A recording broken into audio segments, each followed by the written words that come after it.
our values will not change. Our methods may change, but our missions remains the same. So our vision statements to fulfill the Great Commission, we aim at love neighbor, make disciples, plant churches. And therefore today I'm going to unpack for everyone about our 8 core values. They will tie us to do what we do.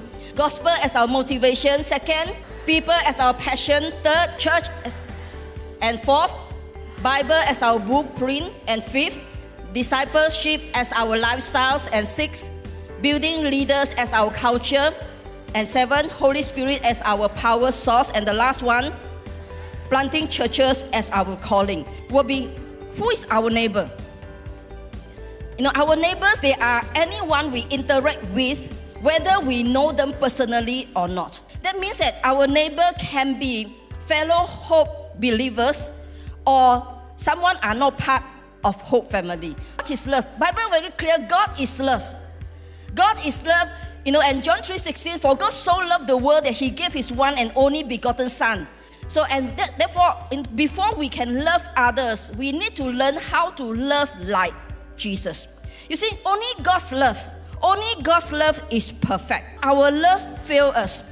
And therefore we need to, before we can love others, we need to always turn to God for Him to fill us with His love. We love because He first loved us. Let Him fill you until overflow. Daily, before you meet people, you need to meet God. So when we love others, they are different from us. We bring joy to them and we bring joy to ourselves. The first 3 core values. We love with the gospel as our motivation. We love, as we love as the church as a family, and we love people as our passion. As for you, that means that you and me. As for you, you will dead in your transgressions and sin, in which you used to live when you follow the way of this world and the rulers of the kingdom of the air, the evil one. This is life before Christ. The spirit who is now at work in those who are disobedient. And Paul continues saying, all of us also live among them at one time, gratifying the craving of our flesh and following its desire, the worldly desire, the worldly thoughts. Like the rest, we were by nature deserving not grace, but God's anger, wrath. So what is this gospel? Gospel is good news. It means that, why is this good news? Because God spelled out His love for us through the cross. The Paul said in Romans 5, at just the right times, when we were still powerless, when we were still sinners, Christ died for the ungodly, for you and for me. Grace is not about God lowering His standard. Grace is about God fulfilling the standard.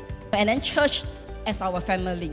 In John chapter 13, Bible said this, Jesus said this, a new command I give you, love one another. And I have loved you, so you must love one another. By what? By you loving others, that everybody will know that you are my disciple if you love one another.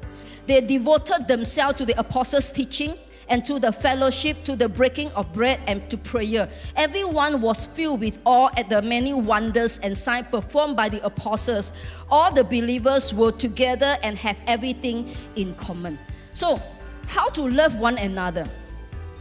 By doing life through life groups. Learn to accept those who are misfit in the society. We love neighbor because people as our passion. In everything we do, in Hope Family, Paul said this, however, I consider my life worth nothing to me. My only aim is to finish the race and complete the task of testifying to the good news of God's grace.